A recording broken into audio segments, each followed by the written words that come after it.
गोटे cup coffee को नहीं भी गोटे कहानी लिखा जाई पारे।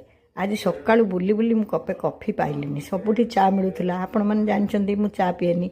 मो झील को फोन कर कथा कहबारू से कहला, अरे तमें जो अच्छ से पूरा सबू अच्छी टी कॉफी बनई पी दौनु। सत तो एमती 20 टंकार भी क्षीर टे मिल जाव मु भावी नी।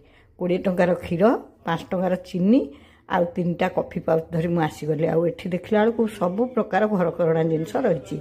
सब प्रकार घरकरणा जिनस रहीगले गोटे घर कौन घर हो जाए।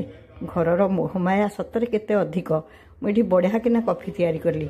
आमे दिहे बसी कॉफी पीलु। ये भी कहले कॉफी भल होइछि नहे बाबा कहीं कॉफीटा भल हवा आउ कॉफी कर पीदबा आउ घरर मोहमाया ये सब भिन्न भिन्न कथा। एठी सबु थिले भी एटा मो घर नुहे। से मो घर कथा बारंबार मन पड़ता। आपण मानकु कहया को चाहिए विदेश रे सबु थिले भी घर ही मन पड़े बहुत।